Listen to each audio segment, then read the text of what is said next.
What's going on, listeners? This is your host, Brother X, and before we get started with today's episode, I just want to let you know about this wonderful platform called Anchor. It is one of the number one free podcasting platforms that allows you to both not only record, edit, and design your podcast to your needs, where you're able to push out and distribute your podcast to all your listeners across all the different podcasting platforms, whether it is Apple Podcasts, Google Podcasts, Spotify, you name it, they are connected to it, and they're a wonderful platform. It's totally free. You can check them out at anchor.fm. And with that being said, guys, let's get into this. And welcome back to another episode of the Truth and Transparency Podcast with your host, Brother X. And listeners, I ain't got an excuse this week. Coach Scientist is dealing with some back issues. It's not my fault. What do you mean by that? But here on the Truth and Transparency, talk openly and honestly about everything in between, why people can't get right in 2023. It's gonna be a good one, man. You already know what type of energy I'm on right now. I apologize to no one for nothing. I ain't got the Culture Scientist here to rein me in, so I'm gonna be on my bullshit. But no, in all seriousness, man, we got a good episode for you guys. Before we go any further, we gotta introduce our guest.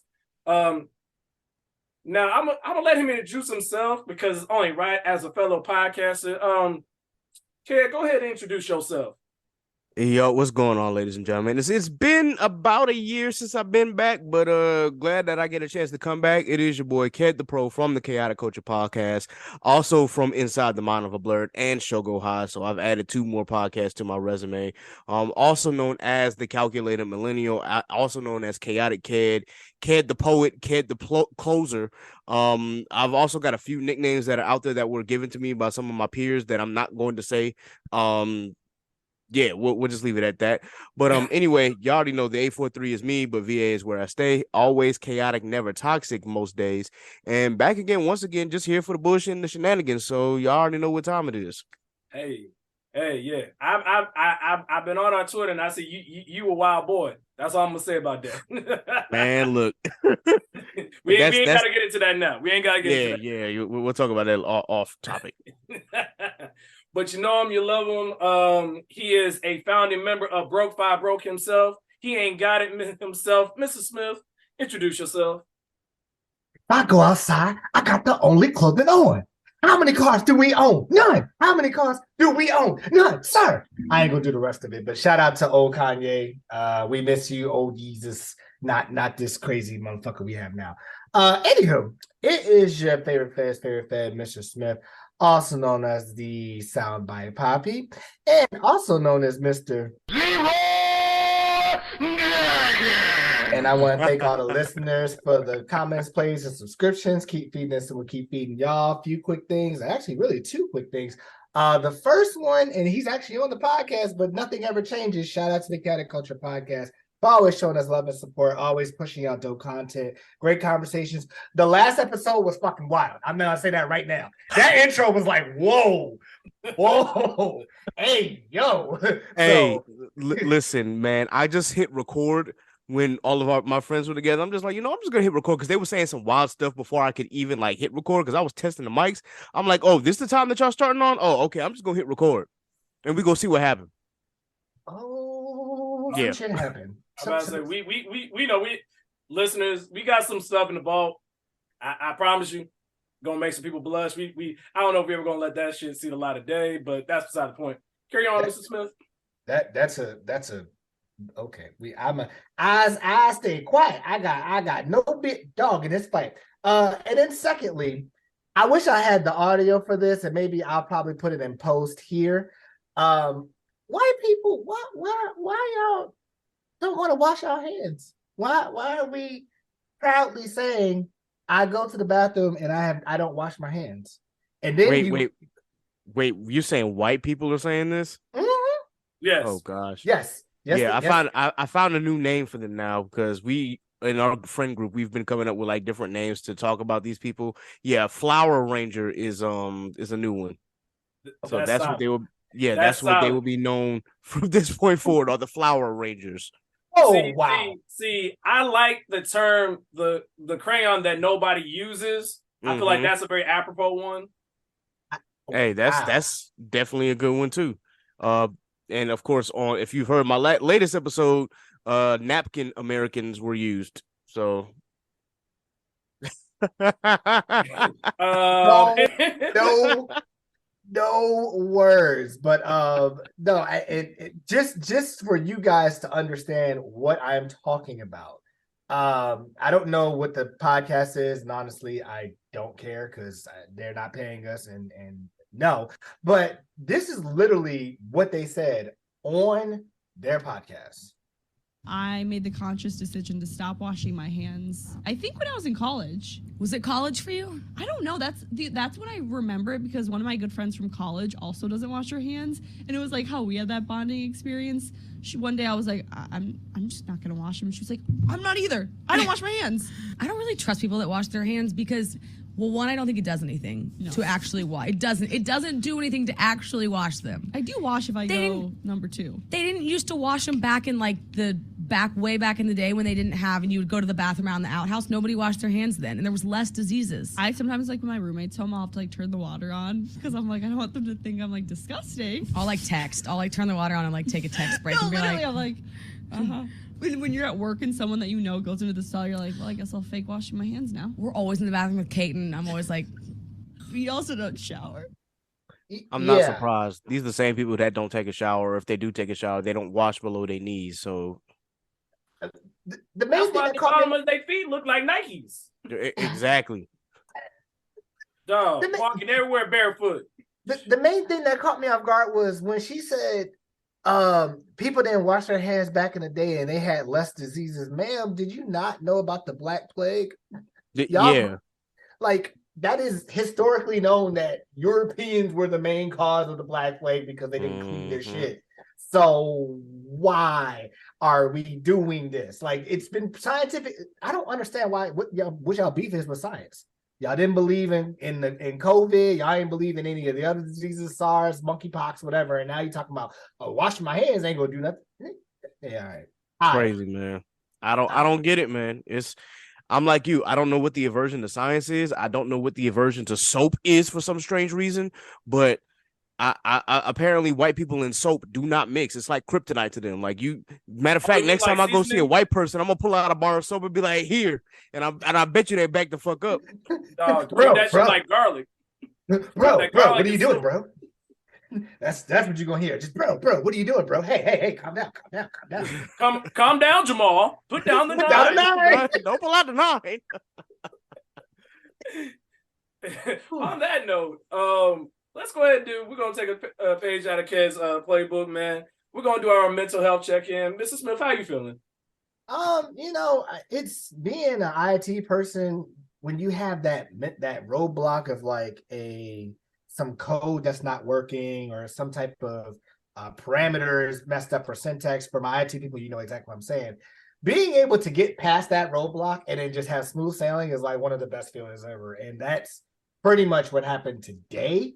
At least the roadblock was removed. So now I should be able to knock off like 6 tasks within the next like 2 days because of that roadblock. But outside of that, honestly, I'm just chilling because after the past week with Teacher Bay's birthday, again, happy birthday, Teacher Bay. Well, belated now, but I said it last month, so it counts. AKA Miss Frizzle, AKA Will Lock, AKA him over there.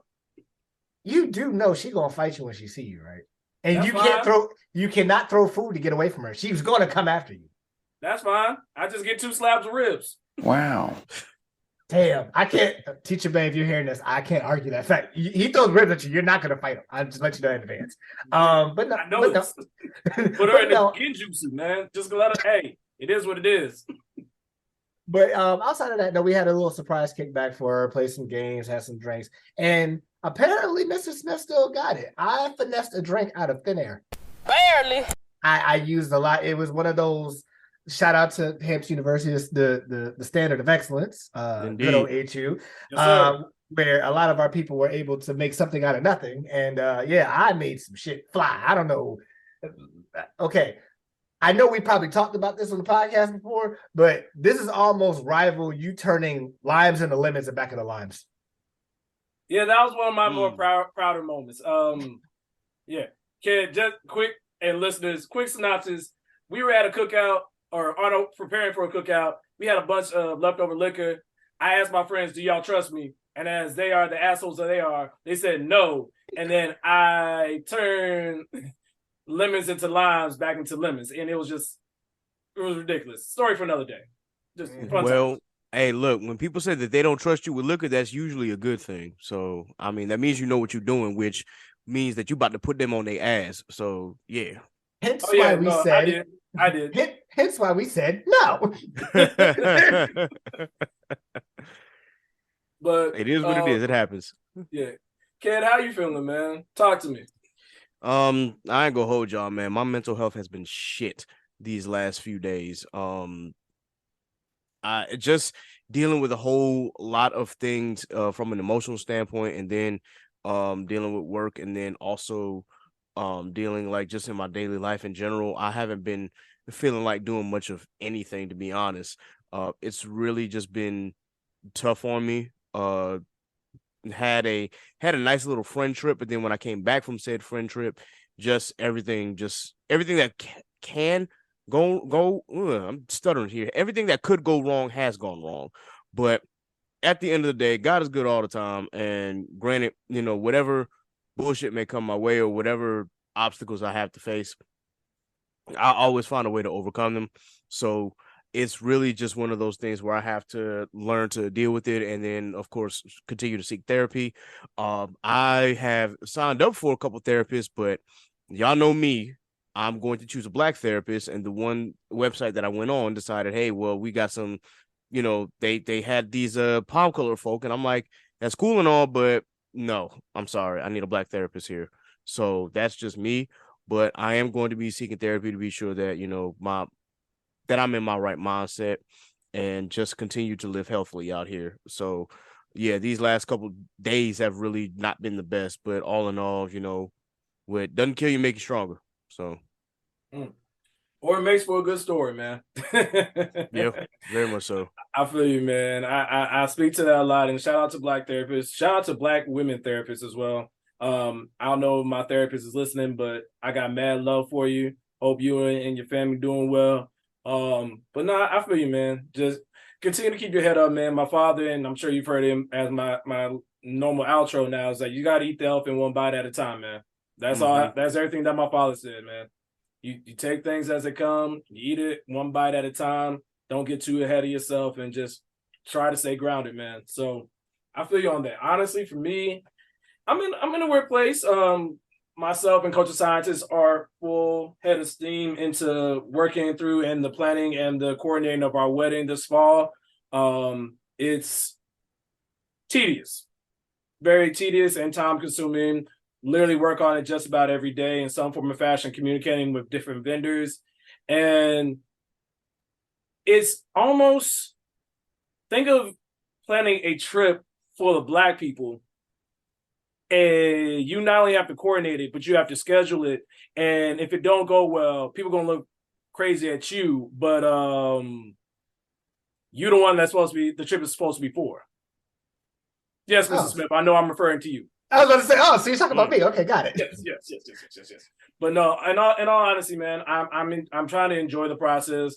Thank you to the Culture Scientists for helping me to find joy in this process, because, we not getting paid over here, so money is always tight, but we try to handle things as best we can, man. But besides that, man, I just take day by day. Got my daily phone call with my brother, make sure he's good. Talk to my moms, make sure she good. See if they need anything. But all in all, man, I'm just grateful for another day. That's good, man. That's good to hear. Yeah, honestly, you know what time it is, Mr. Smith. We ain't gotta play loud music. I don't know if we got enough music in the budget this year. Go ahead and get your SportsCenter on.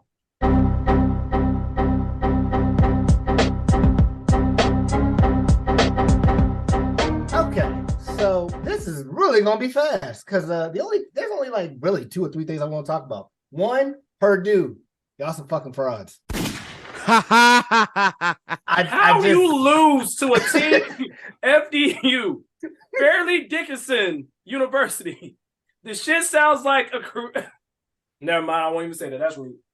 Just bruh, come on, 3 times? Come on now. This is That's crazy. Speaking of which, looks like Kansas State is actually going to pull ahead of Michigan State in overtime. So that's good. And UConn is beating the hell out of Arkansas, but damn. yeah. Shout out to March Madness, yo. If your bracket wasn't busted at the beginning, then yeah, it's definitely busted now. Oh, You ain't absolutely. never lied. Absolutely. So then the second thing, NBA, honestly, the main thing I just always talk about, Lakers is somehow in the play-in, and somehow they're not, but somehow they are. And they're really, and it's like literally what, seeds 6 through 10 and maybe 5 is only separated by 2 games. But you know, it's pretty much coming to the end of the season. Like I think the last set of games is probably like not next week, but the following week.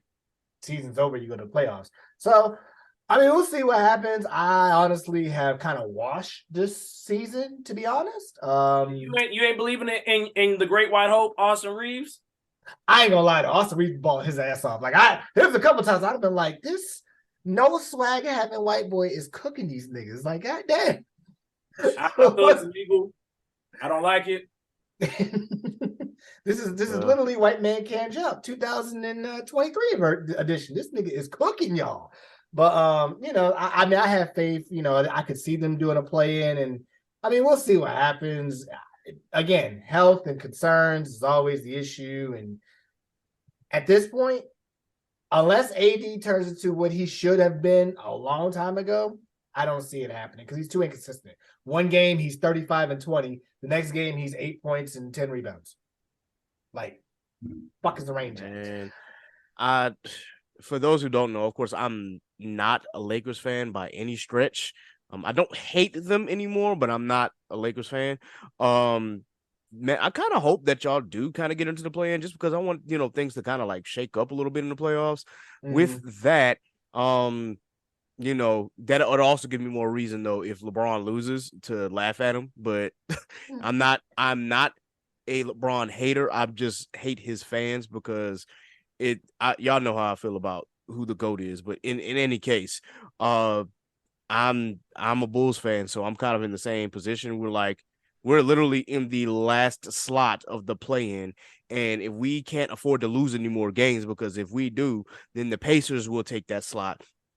I'm like, man, we cannot do this, because when we beat the Sixers a couple games ago, I was like, okay, great. We had a home-and-home series against the Sixers, and we ended up winning the first time. DeMar DeRozan went down again, so now I'm like, oh, shit. And, yeah, we got bodied. It got to the point where they sat Joel Embiid down in the second half. It was that bad. Damn. So, yeah, basketball this year for me has been it's just been terrible. The Hampton's been bad. The Tar Heels have been bad. Please, we ain't got to talk about that. Now the Bulls have been bad. So, Right, yeah, it's just been absolute terrible when it comes to basketball. No, so, I sympathize. My Warriors, they Dr. Jekyll and Mr. Hyde all the time. They got a couple games and they're getting a couple people back, but whatever going on with Andrew Wiggins, I prayed for peace and whatever source they needed. But damn, it's tough. But at the same time, nigga, literally, the only thing y'all ever really need is just Steph and Clay to just get consistent, and y'all fine. That's literally it. If both of them drop 25, 30 a game like they usually do, y'all ain't got no problems. I do say they do need the bench to like really like lock in, because if they have a decent bench, they will always win. Steph and Clay are gonna do what Steph and Clay does, but if they have a solid like outing for their role players, like especially Jordan Poole and the rest of the people that's on their bench, they're gonna go off. They're not gonna lose a game, but that's where consistency comes in. Yeah. So I feel you on that, man. I do hope the Warriors actually do something in the playoffs as well. I'm just going to say, as long as the Milwaukee Bucks do not win the finals again, I am okay. I like Giannis, but I'm a Bulls fan. Of course, I don't want the Bucks to win. I almost cussed. So, yeah. Speak your piece. We don't give a shit. Man, yeah, I'm just saying, I didn't want to throw an F-bomb on there because, listen, again, they're still not my. Have you listened to our podcast? I'm about to say, I have, but I know that a few times we've had to blank out a few words, especially in the past. But it is what it is. Now, granted, the Bucks are not my least favorite team. That still belongs to the Cleveland Cavaliers, but still, talk about it. talk about it. Hey, you are Yeah. always talking about this podcast. Yeah. But anyway, But, I hope the Bulls make the play-in and maybe get to the first round. But I have no hope for them this year.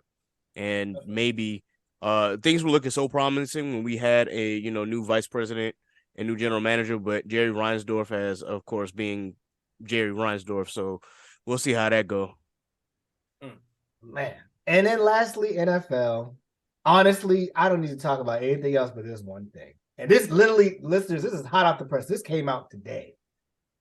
Lamar, as a Ravens fan, this is pissing me off now. Like, I've been trying to, stay even keel. And again, I still have hope he's going to pretty much be a Raven. He's going to get a long-term deal. But nigga, why the hell did they have to shut out a memo where they said there was a person by the name of Ken Francis who is not an NFLPA certified agent, and he's contacting clubs attempting to persuade club personnel for entering into negotiations concerning Lamar Jackson. And he's trying to get a nine-figure deal, I think is what they said, something like that. And in my mind, I'm going, okay, yes. Now, I had to do the math, and I was like, 9 figures. Where's the? Oh, okay. So pretty much upwards of $100 million, whatever. Cool, got it. But if we all know the rules, and listeners, if you don't know, let me enlighten you. If you don't have an agent, you are the only person that is allowed to talk to teams. Hence why when you see those big deals a la Deshaun Watson and Kyler Murray and Aaron Rodgers, whatever, you'll see, oh, this was negotiated by Drew Rosenhaus and all these other agents. So the fact that this guy just comes out of nowhere contacting people off the fly, it's like, if you don't put Junebug in them somewhere, please, I need you to just, okay, I'm going to say this one time and I'm going to leave this one alone on this episode, on this topic.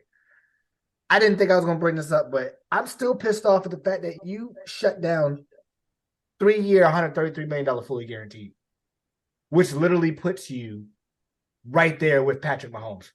And Patrick Mahomes, when he got that contract, had just won a Super Bowl and just won an MVP. You mean to tell me for 3 years you're going to automatically get that money, and technically in the 4th year you're going to get that as well because you already had, I think it was what, $42 million for an injury guarantee, and then another $25 million as a roster bonus in year 4. So $200 million over 4 years. What the? What? Man, I wish I would. I don't even know if I'll ever see that kind of money in my lifetime. I wish I could see that kind of money. So shit, I wish I could see 4 for 4, but that's not what we're talking about. But overall, I just want quarterbacks and people to understand the fundamental thing about contracts and you trying to be the highest paid player. Look at the top 5 people that were highest paid quarterbacks this season. Aaron Rodgers, Kyler Murray, Deshaun Watson, Russell Wilson, Patrick Mahomes. 4 of them didn't even hit the playoffs this year. Is it really that big to be the highest paid player if you don't have a supporting cast? Hence, why Tom Brady won 7 rings and 10 Super Bowls. Because he took cheated. We're not talking about that. He did that too, yes. We know. He cheated. Deflategate, all that stuff. They had calls. I'm still not over it. Oh, okay. No, I'll never be over it. I'm glad that he's retired. Sit your ass down. Enjoy your cats. But honestly, I just need this situation just be done because every day something else comes out and I'm like, I'm tired of hearing about it. Just sign the fucking contracts. We can move on. We have the pieces to be able to actually make a Super Bowl run this year, especially with the fact that we finally fired our offensive coordinator and we finally fired our strength conditioning coach, which I've been saying for at least 2 years. So you're going to have some healthy people and you're going to have somebody to spread the offense. If we get D-Hop, that says it right there. You have a number one, you have a running back, a tight end, a beautiful offensive line, and our defense is solid. But here we go, trying to be in the press and all that. And again, I'm not bashing him. I just want this to be over. So please, let's just get this shit over with so we can go win this chip. But if you have any other questions, comments, concerns, or you want to learn more about it, hit up my boy Red Wolf on his YouTube and his Instagram. His links will be in the description below. Respect. Yep, respect. The as a Steelers fan, I'm just going to say the only thing that I'm looking forward to is the draft, because I think the Steelers have made like solid roster moves as far as to like build up the defense, because that's one thing that was that was our strong point. And of course they're continuing to build the O line so that way our new quarterback can get adjusted. So I'm looking forward to see what these draft picks look like, because thanks to I forgot one move that made it all happen, where our second round pick became a late first round, and so we ended up with like a couple of picks back to back. So I'm definitely looking forward to seeing what Pittsburgh has in store for the offseason. Yeah, that's really all I can say about that, because the Steelers, like, they're not big on news and whatnot. They try to stay quiet about their shit. Ooh, that's fine. I felt that one. That's all right. It's cool. I got and it's taking on this one. I will take that, because we just and that's no shade to the Ravens at all, because like even though we're division rivals, I've always respected Baltimore like as a club, as a ball club. Like I've always respected the Ravens. I said, like, if I ever move to Maryland, like I will go to a Ravens game. Of course, I won't wear my Steelers jersey unless they are playing the Steelers. Then at that point, fine, and I might get jumped for it, but I don't give a fuck. But yeah, I literally go and watch a Ravens game and enjoy it, and I will happily, see the Ravens win or watch Lamar play if he plays next year, and see them actually like have good games, because like the Ravens have always been one of those respectable rivals that you just like, yeah, I tip my hat to you. Now if it's the Bengals or the Browns, nah, y'all can get the fuck out of here. Like, no, fuck them. Absolutely. Facts. I will never cheer for the Bengals or the Browns.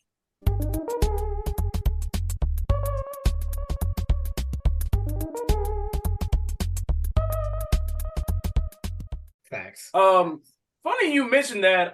Speaking of fucking, Mr. Smith, now we're going to go into Now Mind You. Listeners, for those who do not know, there is a new Amazon TV show called Swarm. And in particular show, there is a scene of Chloe Bailey. And in this scene, she is getting her back blown out. There ain't no other way to say it. But we're not here to talk about that, because I think the culture scientist is going to come in here and choke me up as I look over my shoulder. All right, cool.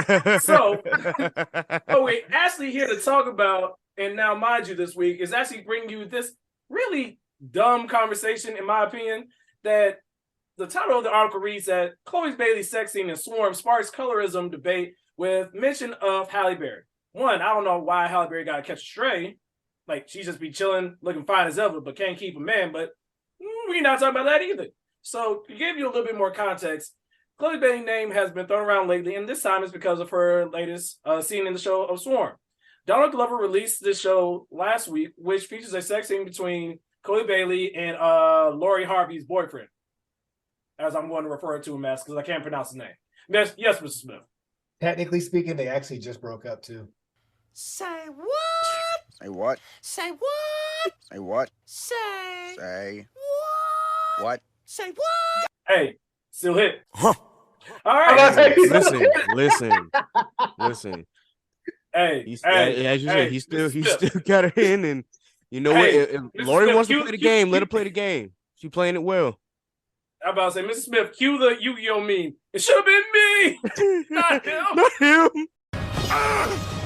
It should have been me, not him. It's not fair. Oh man. But a lot of people frown upon the situation, and now there's a debate on racism and colorism in Hollywood. Oh yeah, and Halle Berry. So basically, I won't go into too much detail, but basically, there are people on these social media streets who are getting in their feelings or saying that it is an issue of colorism or Black actresses having to do certain scenes in order to get recognition. And I don't know if you guys read too much into it, but it just seems crazy to me, because I'm like, dog, have we not seen Insecure when Lawrence and everybody was getting their backs blown out? Listen. Yes. The Tasha the Teller girl? Oh, she got that. When Homeboy said, "Where are you going?" and pushed her down, it was like, well, that's it. He told her, don't run from it. God rest her soul. She's done. It's a wrap. Oh yeah. My whole thing about this, man? yeah, it's This is what really annoys me because they're saying that Halle Berry is white passing. I'm like, yo, have y'all looked at Halle Berry? Look, I'll admit you can say that there are certain people who are biracial that could come off as white passing. Meghan Markle, Duchess of Sussex, yes, she's white passing. Mariah Carey, yes, she could be considered white passing in the right light. But Halle Berry is not white passing. I'm sorry. Like, I didn't even know that Halle Berry was mixed until I was much older. So there ain't no way that they made that comment. And I remember seeing that too. And we had to, like, I was literally looking at the tweet, like, you can't be fucking serious. Like, really? Are you serious? Do I think that there's colorism colorism and racism in Hollywood? Yes, absolutely. That is true. But Halle Berry did not have to catch that stray because this doesn't apply to her. In any case, it's not white. She's not white passing. Mm-hmm. It's just and I don't know if you consider her benefiting from whiteness. It's not even that. It's just that maybe Halle Berry is just beautiful as all hell. Yep. Granted, what does this have to do with Chloe getting her back blown out in a TV series? I'm trying to find the correlation. I'm thinking the same exact thing, and to me, I'm like, I think it's mainly because we saw Chloe grow up, like from being that her and Halle singing, regular gospel songs or whatever, to now being more into their femininity and their sexuality. And it's like, y'all do know, like, Chloe thick. And I mean, like, she thick. Hey, like a bowl of grits. And so, like, again, sex scenes, especially in today's streaming shows, I'm not going to say television because sometimes it's movies, sometimes it's shows, but in series is pretty common, right? And I'm going to be honest, when I saw that scene, I was like, granted, I know it's fake. I know they use a sock and all that shit, whatever. But just looking at it visually, I'm like, he beating the brakes off her. Like, and she had the perfect arch, the curve, and everything. I don't care if Teacher Bay hears this because she's gonna say the same damn thing. But hey, it is this. But it's like, it's a good scene. And to me, I wasn't focused on that. I was more so focused on the fact that Idris was literally, whatever his character was in the show, literally looked at the girl at the door and was just like, yep, you see it? You see it? Let me put my knee up real quick. Let me crack this ass one more good time. Like, literally locking eyes. That's the part that I came up. As far as the Halle Berry thing, look, that sex scene in Monsters Ball was actually a bit much for me because I'm just like, that don't even look like pleasurable. That just looks a lot like two people humping, and it just looked uncomfortable. Honestly, it really did. So this is more like, oh, okay. Hey man, they have to do shit. Same thing I would say if Megan Thee Stallion was in this. Same thing I would say if pretty much anybody was in this. In this day and age, sexuality is actually like much more accepted than it was when we were younger. So it's more like, oh, she getting the back blown out. All right, the same exact way you could go to a day party now, right? And you could have a group of women throwing ass to thought shit, and you just be like, huh, they're throwing ass. Bartender, another mimosa, please. Like, that's like, it's that much accepted. So why do people have to make such a debate over something that's really not that big of a deal? I'm gonna tell you why. Because niggas are bored. And they ain't got nothing else to do. They ain't got nothing, and they gotta make sure that they know. Sometimes, as I said, listeners, take a page from American Gangster. The loudest one in the room is the dumbest one in the room. Sometimes it's just best to sit back and listen and just enjoy the media for what it is. Stop trying to make it some think piece. It's not Boondocks. Just enjoy the media. Enjoy the culture. Agreed. And also to that point, Chloe is experiencing, her womanhood for the first time. And I know a lot of folks are, they see that sweet young girl with her sister Halle singing all those singing the songs or being on YouTube and whatnot. But people have to grow up, unfortunately, or fortunately, depending on how you see it. People are not going to be what you expect them to be when they were younger. Like, people are going to grow and change and develop and evolve.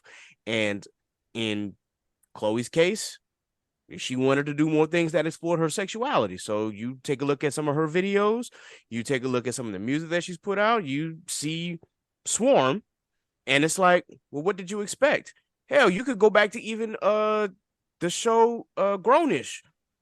Like, oh no, she was getting them. Hey, she was a trap I'm runner. saying, She was running something. some of them scenes, granted, if it's not the most explicit thing in the world, but it's the way that she was talking, you'd just be like, well, dang. Even in one of the commercials where she looked at dude, she's like, hey, are you hungry? And he was like, I just ate, but you know what? I don't mind dessert. It's like, duh, bruh, come on now. Like, let's be real. Let's be realistic here. As Mr. Smith has said, sexuality has especially become more accepted as in this generation than it was when we were much younger. And at this rate, at someone who is in her early 20s, she like what, about to be 23 if she's not 23 already? Like, let her live. Come on, y'all. Half the stuff that I don't even want to talk about half the stuff we was doing at 18, much less 23. So Hey, statute limitations. Indeed. All right, one moment. Let me go grab my food real quick. All right, cool. Wow, yeah, that's just crazy. While we're doing that, man, we're gonna go ahead and hop into What the Fuck Studios.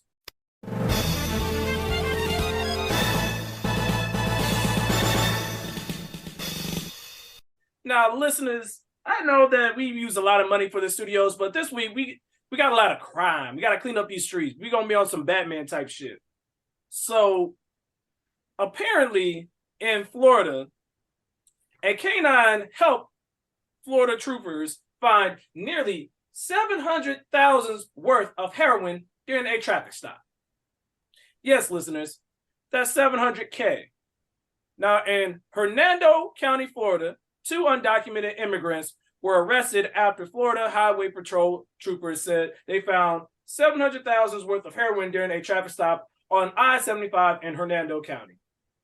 Murillo Garcia Torres, 33 years old, and Avania Restaura Garcia, 19 years old, were arrested after troopers said they pulled over their Jeep Grand Cherokee, on I-75 South for having a fraudulent Arizona license plate.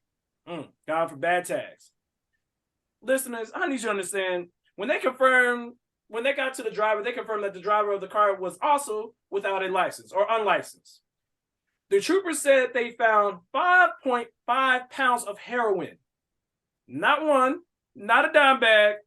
Yes, kid, that is 5.5 pounds of heroin. And for listeners, if you didn't actually get the street value of it, it is approximately about $693,000 after FPHP K9 Titan alerted to something inside of the vehicle.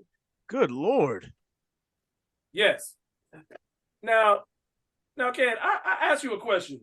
When you see this man's face on the screen, listeners, I know you can't see this, but are you surprised that at least this is the type of dude who would do this? No. Unfortunately, no. I'm not surprised. No, and the way Shawty's eyebrows, because listeners, it's not just a dude, it's a young girl. Shawty's eyebrows look like they are question marks or apostrophes.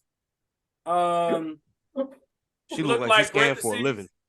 Wait, did you just call her eyebrows Riddler tokens? Is that what we're doing right now? Yes, yes, we are. Oh God. I'll continue on with this, listeners. Notice how when Brother X said, 1, they were stopped for fraudulent Arizona license plate. 2, the driver was unlicensed. 3, they'd have found 5.5 pounds of heroin with the street value pretty much $700,000. 4, both of them were undocumented immigrants from Mexico. Like, dog, you just want the 5 stars of GTA. Literally. So I just want you to listen, listeners, to the girl who, this is what she sounded like after getting arrested and sitting in the back of the patrol car. I guess she didn't realize that they have cameras back there. I mean, we know, but this is pretty much what she said after she got arrested. Man, this is some bullshit. Like, I have nothing to do with this. And this could change my whole fucking life. Bitch. Man.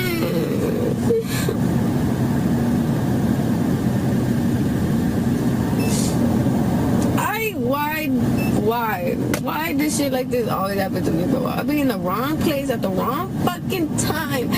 All the fucking time, bro. This shit don't make no fucking sense. I'm getting irritated this shit.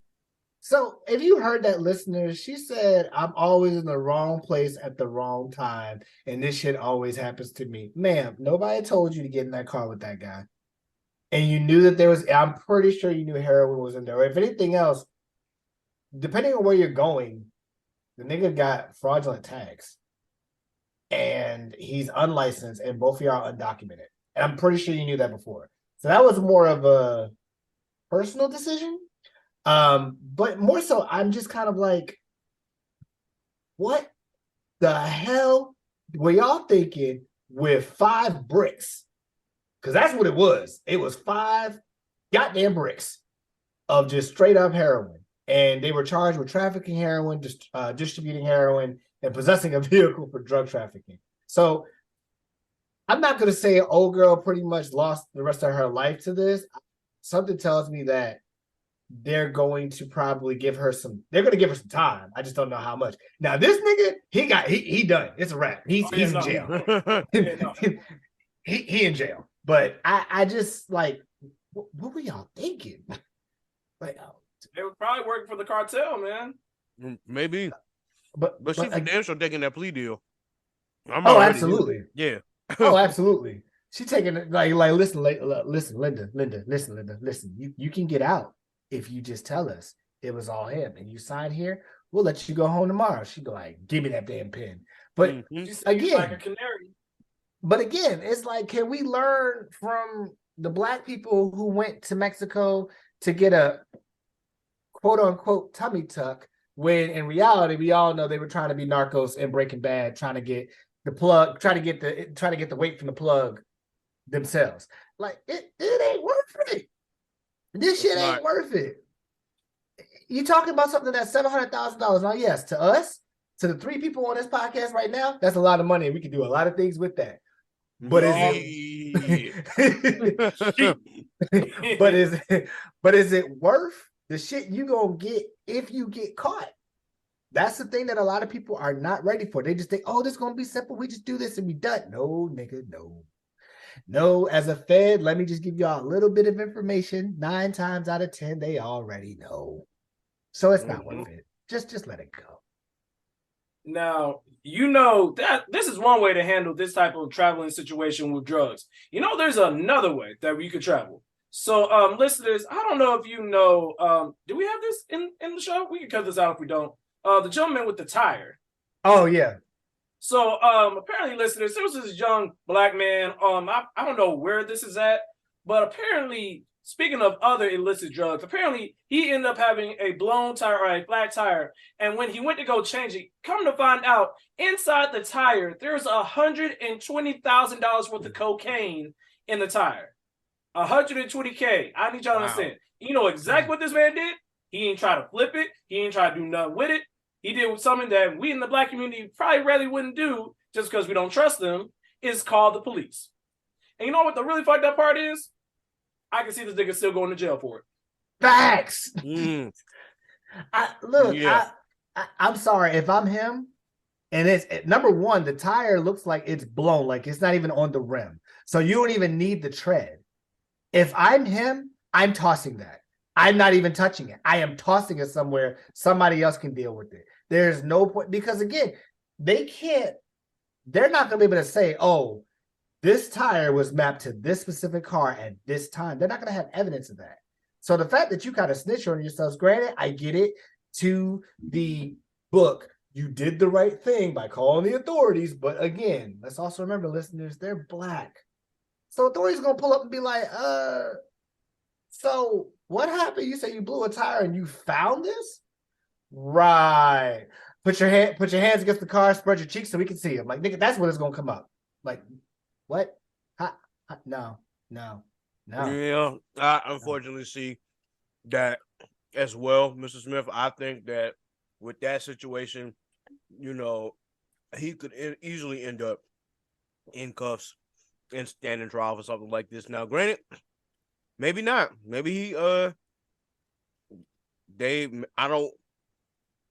let me rephrase. Knowing how the police are, they probably still arrested him, but maybe he won't stand trial. Maybe they were like, well, he was legit telling the truth, and if he has a good lawyer, he'll be able to get out of it. I don't have to worry about it. But if it was me, I'm definitely tossing it. I'm like, no, we're not doing this. Somebody else can deal with that. I'm gonna leave it in somebody else's hands. I am not calling the feds or anybody. I'm just gonna leave, or I'm gonna find somewhere to fix my tire, and that shit gonna be tossed in the river somewhere. I hate to say this because I don't want to hate on other black people, but based on how that car looked and what he was paying for it, I don't think he got the money for a good lawyer. Oh, ain't no way. Ain't no way. He getting a public defender. He probably getting a public defender, and I was about to say, nigga, that look like a 2000, I'm gonna say 4 or 5 Chevy Cobalt, maybe. Yeah, I was gonna say that's a Chevy Cobalt. Yeah, no, he ain't got that. He ain't got no money. He ain't got the money for that. Nope. But go ahead. I was gonna say that if he bought a 2005 Chevy Cobalt, depending on where he bought it from, they could probably trace it back to the dealership and go from there. So it depends on if you got the title information and whatnot and the dealership information. They could probably be like, all right, well, if this was found in the car when he first got it, cool. Or it might be one of those things where you got a tire replaced at a shady business. True. So if he has that information, that'll save his ass. But let's hope he kept his receipts. Mm-hmm. I really get the feeling he paid cash. I really do. I wouldn't be surprised either. The way that his black tee don't come all the way down, I don't trust him. My man lifted his arms up. You gonna see his belly button. I don't trust him. Damn. I'm done. Now, since we're already here and we're talking about transportation and drugs, listeners, I promise you, we're not making this stuff up. But apparently, a ghost submarine was found floating with 2 dead bodies. And listeners, I need you to hear this. We're talking about $87.7 million worth of cocaine. Goddamn. Yes, Goddamn. That's million with an M. Let's read more. On Sunday, a ghost submarine floated into the Pacific Ocean, was floating in the Pacific Ocean, was found with 2 dead bodies and $87.7 million worth of cocaine. Colombian officials, well, there you go. Officials said the 49-foot long submarine had 2.6 tons of cocaine on board. Dog, that is a lot of cocaine. That is a lot of fucking coke. Right. No. Like, in addition to the 2 deceased, 2 other survivors needed immediate attention. Nigga, you told me you made a lot. Let me proceed. Once the illegal device was located, military personnel found 2 individuals in poor health outside of the vessel, said Colombian Ministry of National Defense. Apparently there was an accident inside the semi-submersive due to the generate. Go ahead, I'm sorry. Submersible. Thank you. Getting a little congested with the weather. To the generation of toxic gases from the fuel, the statement continued. The 2 men were treated and transported to a nearby vessel where they were given the necessary medical attention to safeguard their lives. The statement added that the survivors, the corpses, and the cocaine were brought to the municipal. Can you say it for me? I'm really congested. Municipality. Thank you. The municipality, Tumaco, where they were presented to the Technical Investigation Corps of the Attorney General's office. The Navy attempts to stop drug trafficking were praised by the Colombian government, which claimed that it kept more than 6 million doses off of the black market. Dog. 2.6 tons. Tons. Like, with a T. Like, what are we doing in life, man? $87.7 million worth of cocaine, bro. That is a crazy number. Player money. I just have to ask the more important question. Who the fuck has a submarine? Like, who You got a spare submarine. Hey, yo, like, all right, we got to move this from here to here. Okay, I got you. They're not going to detect on the water. Well, we got our paddle boat. Nah, you got to go under the water. Use my submarine. Nigga, you got to spare some. How much money do you have to not only have $87.7 million worth of cocaine that you're shipping, but also have a submarine to ship it in? That shit And the cheap. money to maintain the submarine. That's insane. And then more so, again, the next thing I think to myself is, all right, let's say for the sake of argument, they hit their destination. How the fuck you gonna get 2.6 tons of cocaine off the boat? Dog. I really do not know. I thought American Gangster was fired. That ain't shit compared to this. They just did coffins. Like this, if this ain't in the next season of Narcos, I don't know what will be. But yeah, this needs to be brought up. like yo, like dog, like what? Like how do you have enough space in the submarine? That's a question for the ages, dog. That shit is crazy. So, go ahead. I just have one last question. I know I asked a more important question that says, who the fuck has a submarine? But I forgot to mention, somebody in the comments says, the more important question is, where does one go to buy said submarine? That shit is real. Yeah, how do you get a submarine that's not like military grade at this stage? Like, did you build it on your own? Did you have the funds for it, or somebody sold it off to you on the black market? Like, yeah, I used to be in the Navy and I somehow commandeered this submarine. How? Are you a pirate? A whole submarine. like this yo. shit isn't like Battleship. Like, right. You can't buy these shits. Like, it is crazy that you have that much money to do that. But you know what also is crazy? A Colorado dentist laced his wife's protein shake so that he could start a new life with his mistress. Hey, yo, what the fuck? Lord Mr. Jesus. Smith, can you read this, please? Will do. So, a Colorado dentist is now facing charges after cops say he poisoned his wife's protein shakes to start a new life with his mistress. On Sunday in Aurora, Colorado, James Tolliver Craig, 45, was taken into custody on suspicion of first-degree murder. According to investigators, Craig had flown his mistress to Denver while the mother of his 6 children was dying in the hospital, allegedly by his own doing. 2 days before his 43-year-old wife, Angela Craig, was admitted to the hospital after complaining of headaches and dizziness, Craig had searched online for what poisons could kill a person without detection and ordered a canister of toxic potassium cyanide to his office, said the affidavit obtained by the Daily Beast. According to authorities, Angela's conditions quickly deteriorated after she was hospitalized last Wednesday. She was put on a ventilator, declared brain dead, and removed from life support on Sunday. Nigga, that was fast. Wow. Literally, you went from hospitalized Wednesday to, yep, she's gone on Sunday, like 4 days. That's crazy. Yeah, that's crazy. The affidavit details what led to the murder, including infidelity, financial problems, and a past poisoning incident involving Angela. Investigators say that Angela's sister came forward and said that Craig had multiple affairs with several women, told Angela he had been addicted to pornography since he was a teenager, and drugged Angela approximately 5 to 6 years ago. Fam. Okay. I'm going to stop right here. Because there's too much going on to where it doesn't get any better, but just hold on. You have killed this woman. You had tried to poison her before. Right. You did the dumbest thing I could ever think of, where you said, you know what? How do you kill a woman and they don't know? Let me go ask Google. How do you kill a woman and they don't know? Search. Y'all do know GSA monitors your search histories, right? So when you guys joke about the fact that, oh, if I die, clear my browser history, nigga, they already know you watch porn. They don't give a fuck about that. As long as it ain't child pornography or any crazy shit, they could give a shit. They could give a fuck less. Mm-hmm. But the fact that this nigga was like, I'm going to order, not only did you search for it, but then you ordered it, a canister, probably to say like, oh, I need to use that for dentistry. And from there, you're talking about infidelity, financial problems, and the like. So as a dentist, what the fuck were you doing with your money?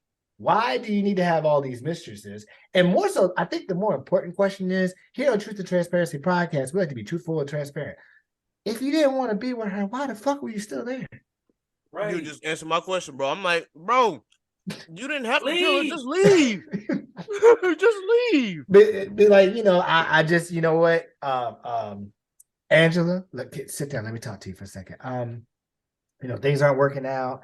I'm not feeling the same way, and I'm gonna be honest. I'm talking to these other women, so I think it's fair we can go ahead and get a divorce. I'll give you a couple bit of money.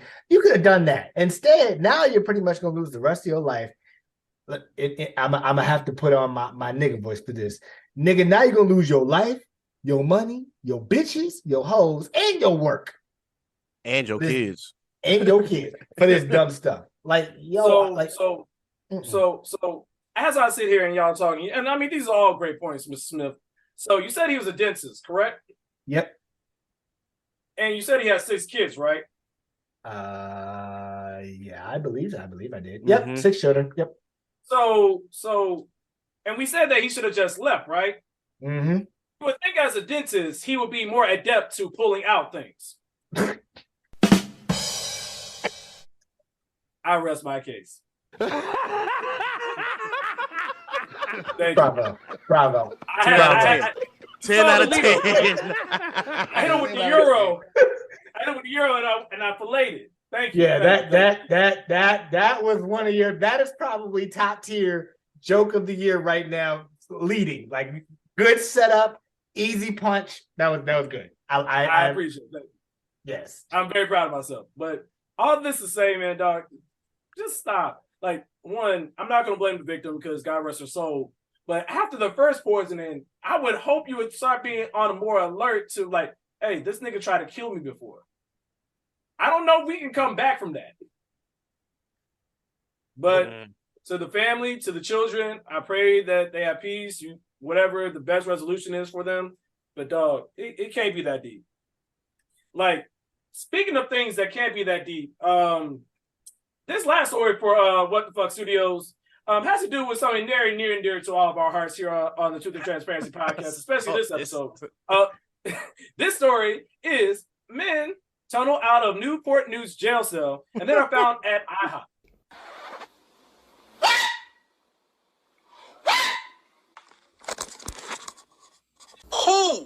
Who gave you the right, the permission, the audacity? If you don't get that bullshit out of my face, bitch.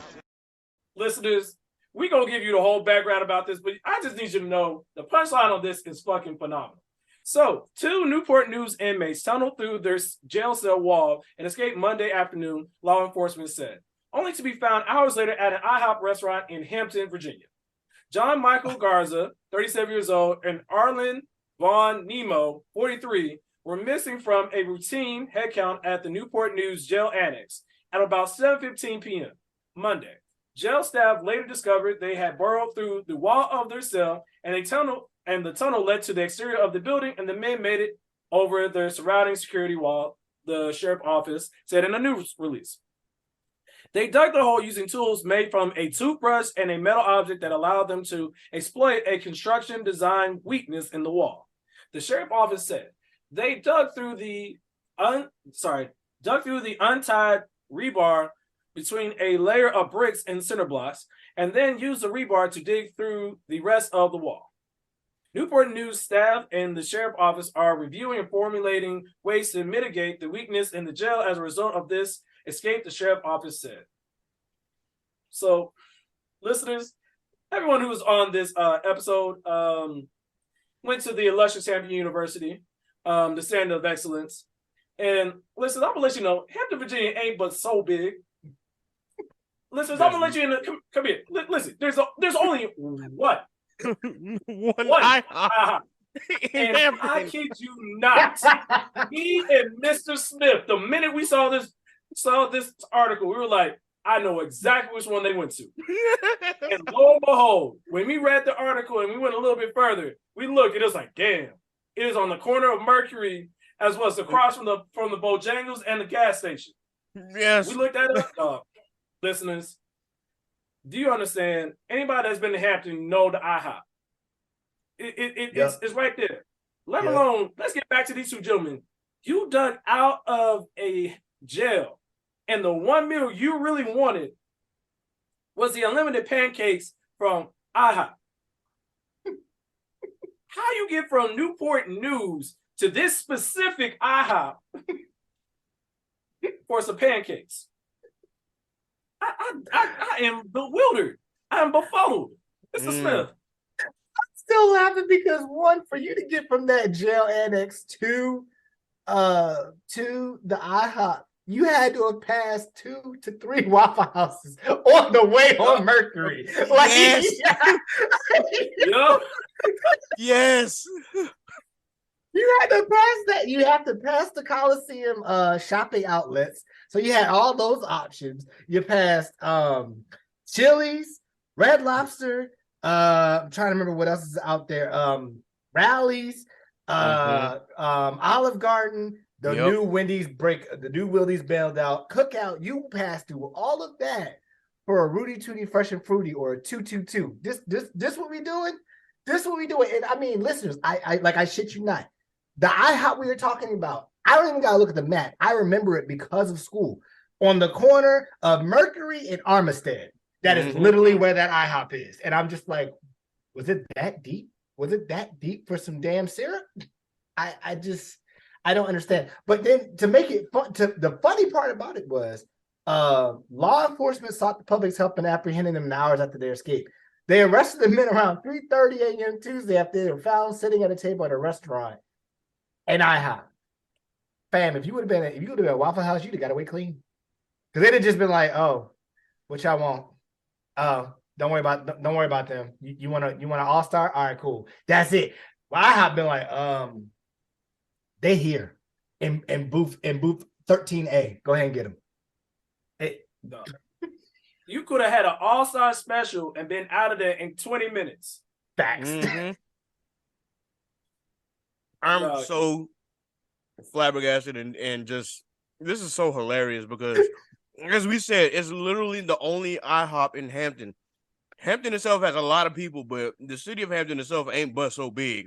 And on top of that, as you said, you really could have stopped at any number of the Waffle Houses on there. Well, on Mercury, there's only 2. One is a little near Big Bethel. The other is right at Coliseum. It's like, come on, man. You could have easily went there at 3 a.m. and nobody would have known the difference at all. Yet you chose IHOP. And that IHOP specifically. Knowing good and well, one, that thing ain't but so big, so it really ain't no way for you to, like, escape. Because there's only one way in and one way out.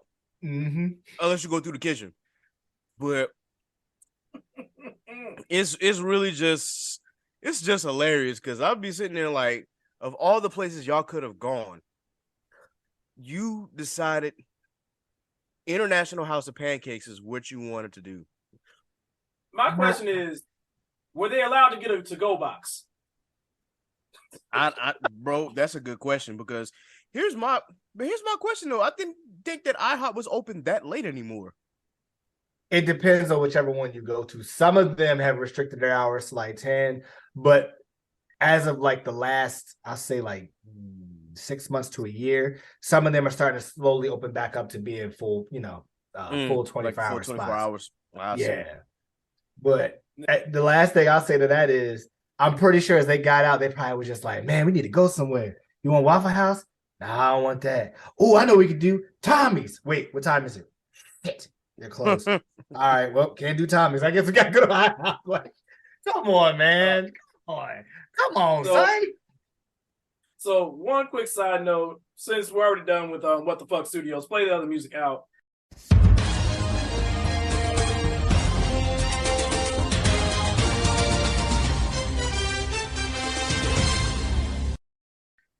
Listeners, let me talk to you about my experience with that IHOP, because there are 2 reasons why I have yet to be back to the IHOP since my junior year in college.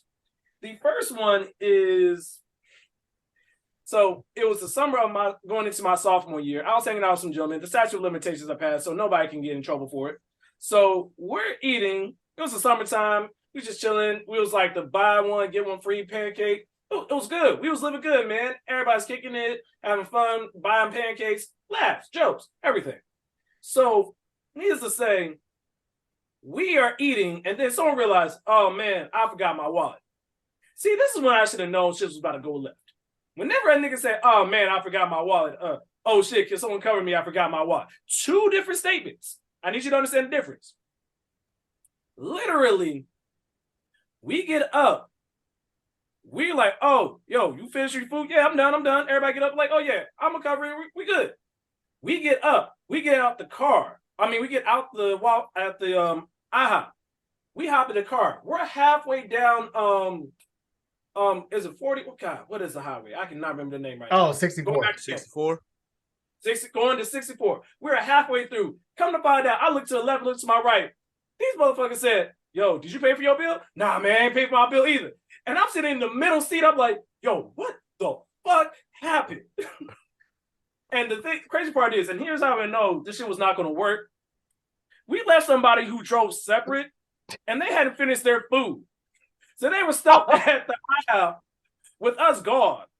So we didn't get a phone call. We're not even 5 minutes away from campus. And they was like, hey, dog, they gonna call the police. They gonna arrest me, man, if y'all don't come back and pay for this food. We was like, fuck. I came back, paid for the food. That was the first time. I couldn't go there for almost a year and a half. Fast forward to my junior year.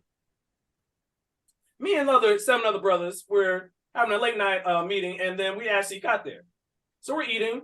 And again, somehow in my mind, I had deja vu because I swore I did not hear this, but then I heard it. Man, fuck, I forgot my wallet. Not, hey man, can you cover me? In my mind, I'm like, there's no way. There's no fucking way. This can't be my life. So this time I'm a little bit more aware. And they were like, hey, we just gonna fall out one at a time, like every 5-10 minutes until everybody's out the car. So first we get the driver. The driver says you gotta go to the car real quick and be right back. Another dude leaves. It's my turn. I get up because I'm like, I'm not about to get caught again. So I literally was like, hey, I'm gonna be right back. I'm gonna step outside and smoke. No, I'm doing well. I didn't smoke at the time. So literally I get out. We're down to maybe one last person. You start noticing the waiters starting picking up hey, what the fuck going on? You see the last dude, because we're all in the car. We pull up to the entrance. The last dude scatters out the front door.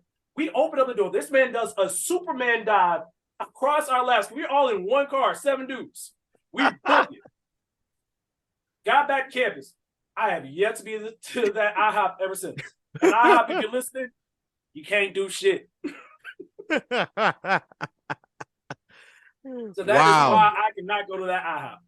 Oh my God. Wow. I was gonna say, look, I just refused to go to the IHOP again because we tried to do pancake day, and that line was literally out the door, and we waited the entire time to get in. And I'm like, I ain't never doing this again. So I never been back to that IHOP since. But your story definitely is crazier than mine. So listen, you just gotta understand, man. We was going through it. Niggas was hungry. We didn't have a lot of money. And listen, I need you to understand something. This is how really fucked up it was. I asked this dude a couple months later about that situation. He was like, oh man, I was fucking lying, man. I had my wallet. I just didn't feel like paying. So this is what we doing now. Wow. I guess this what we doing now. I was like, oh, a fucking plot dog. What? I was like, never again. I have never been ever again. That's terrible. That is absolutely terrible. Yo. So Speaking of businesses, we're going to go ahead and switch lanes, get into our Black Business Highlight. This Black Business Highlight is brought to you today by Zwelly's. Zwelly's is a local restaurant in the Triangle area here in North Carolina. It is a Black-owned business where if you're looking for a date night away from the hustle and bustle of downtown Durham, Zwelly's is the perfect spot for you. You will find them in an unsuspecting strip mall off 15501, but don't let that fool you. Here you can find only authentic Zimbabwe restaurant in the country. We recommend the chicken wings, oxtail, peanut butter collard greens, which is fire. Don't knock them till you try them. And they actually show up, and you can show them your You Shop Durham card when you visit, and they reward you with a free veggie samosa. Dog, listeners, I don't understand. One of my loves as a foodie is African food. has some of the best vegetarian food I've had in a long time from there. Food is phenomenal. Again, that is Zwelly's. Their Instagram, if you give me one moment, I'll pull that up. Zwelly's, again, is located in Durham. Their Instagram is Zwelly's Kitchen, is ZWELISKITCHEN. And you can check them out there on Instagram. They also have a website at www.zwellys.com.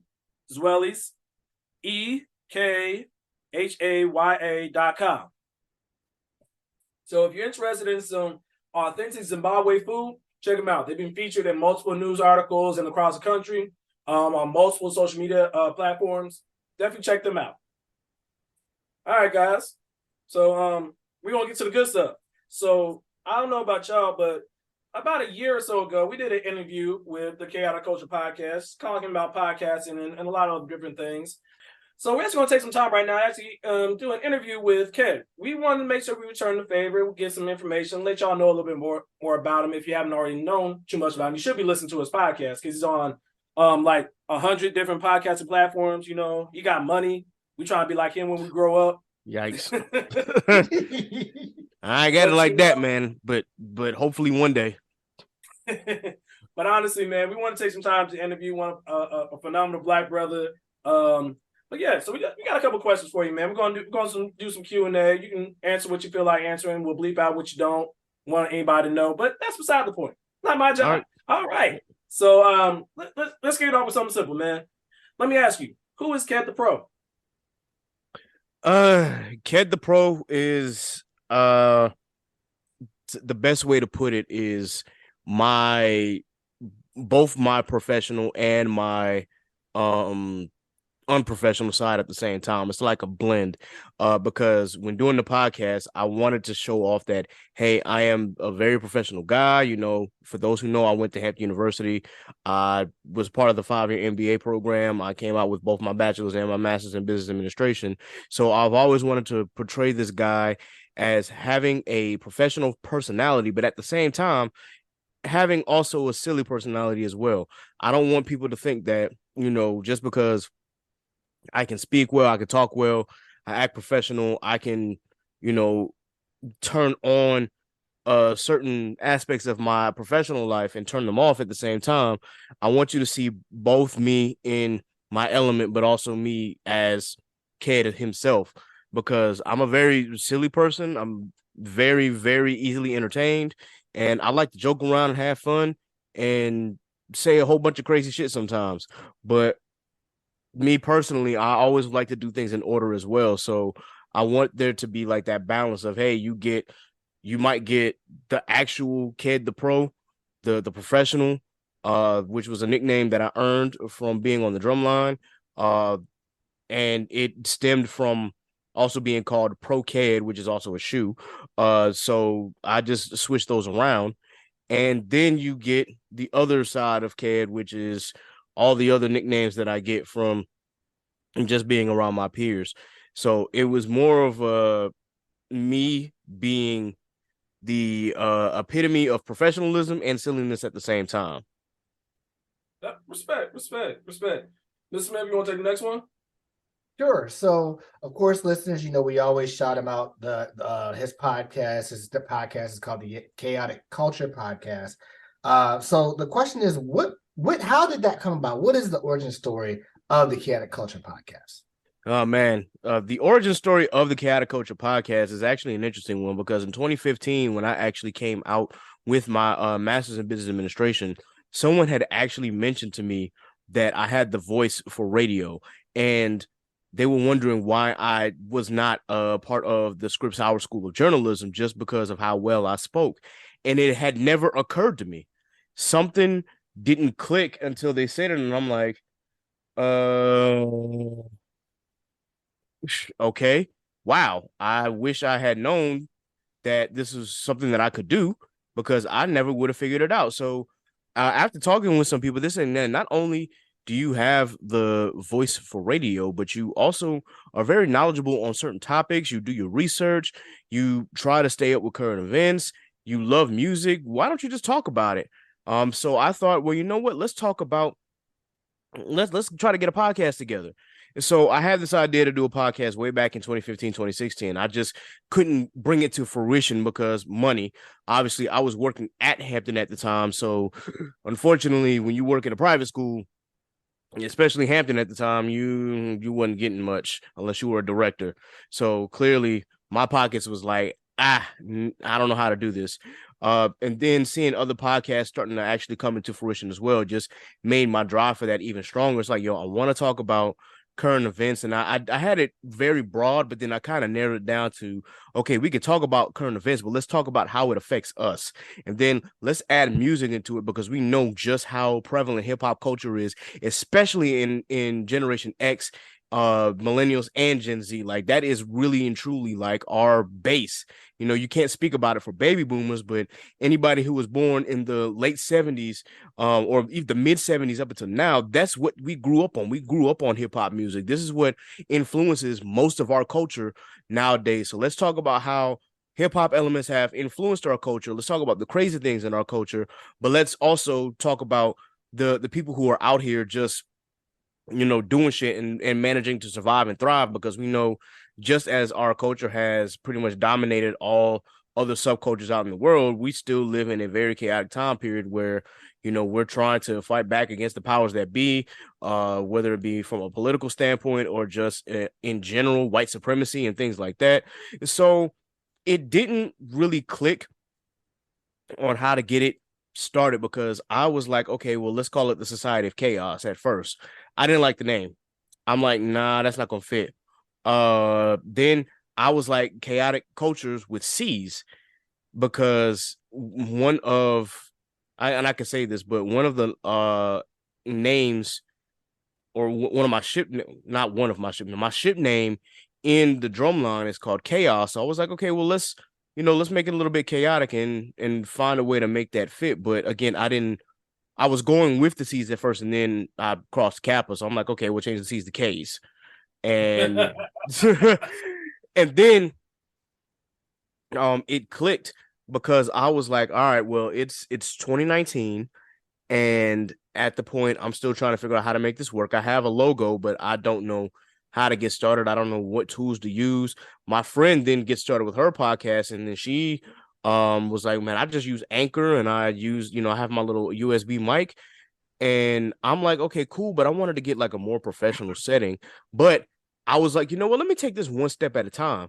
And then COVID hit, and I'm like, you know what, now is the best time to do this.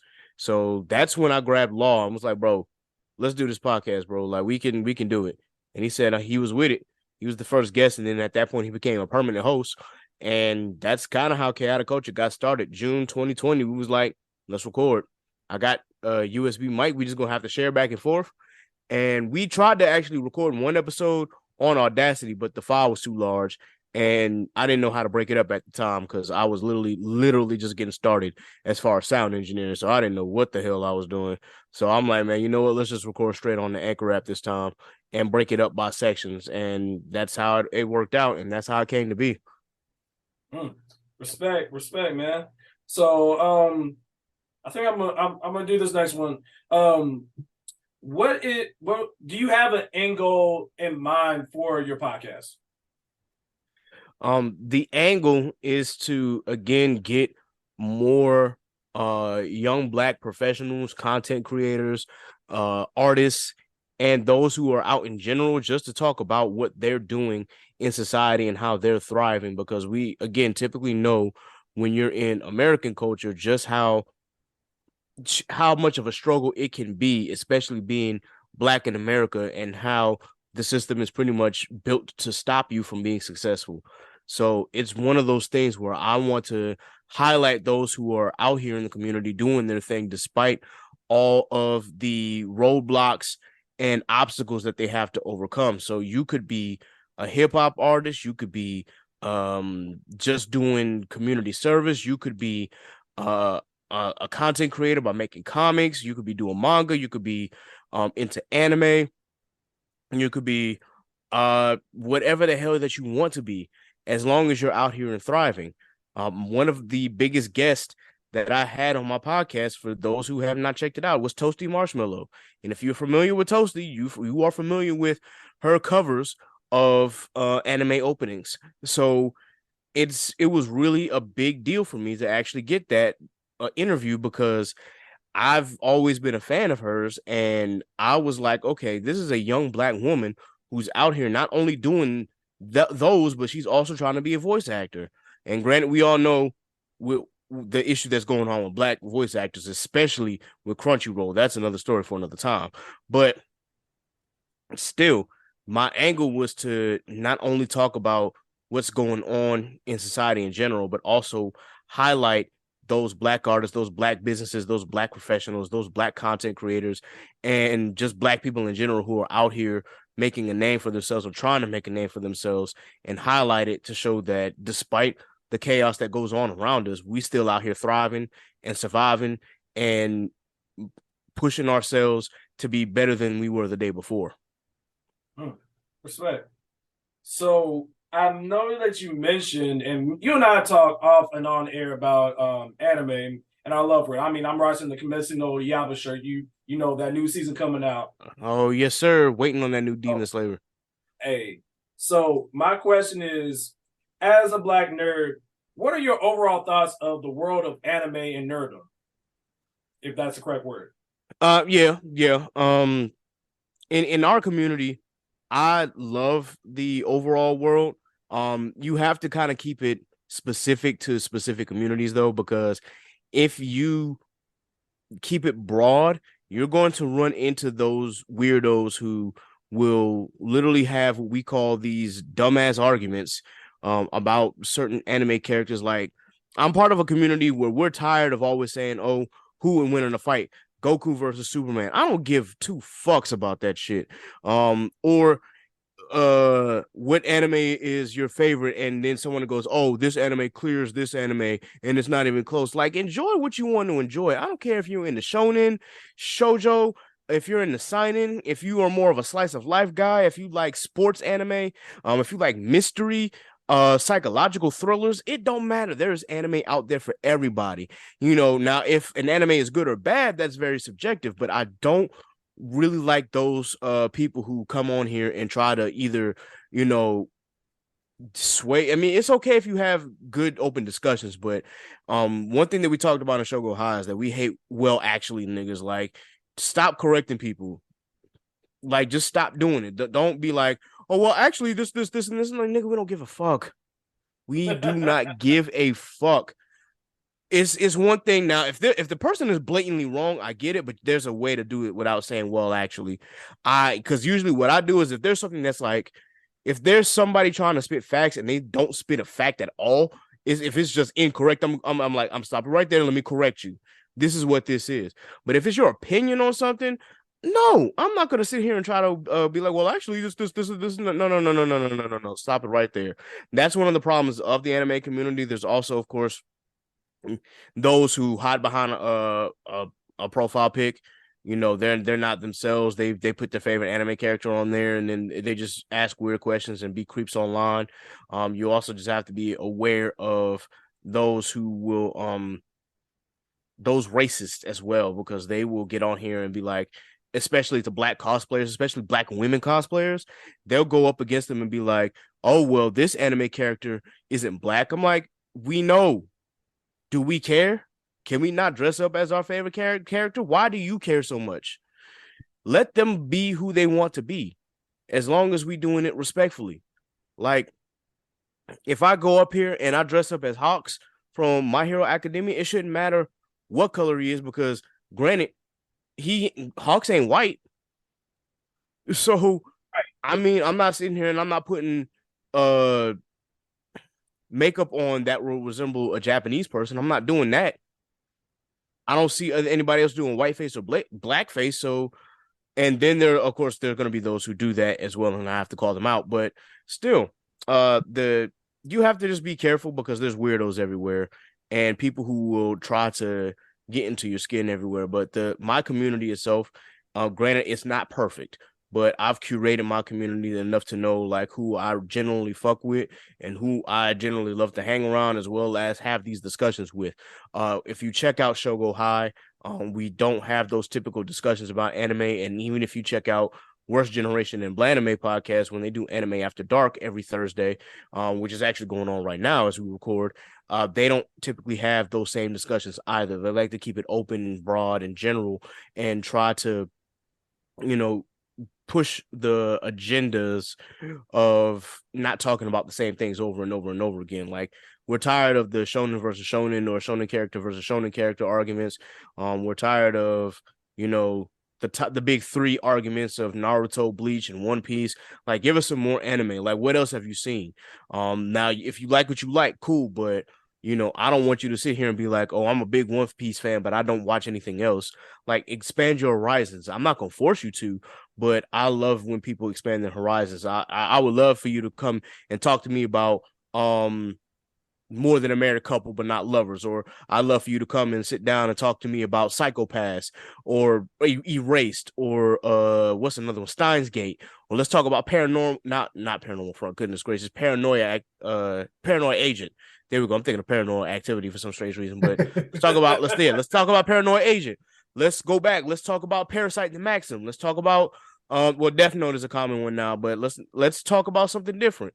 You got people who don't like mech anime, but I'm a mech head. Okay, if you like mech too, let's talk about The Wish for Mercury, which is a Gundam series. Let's talk about Code Geass.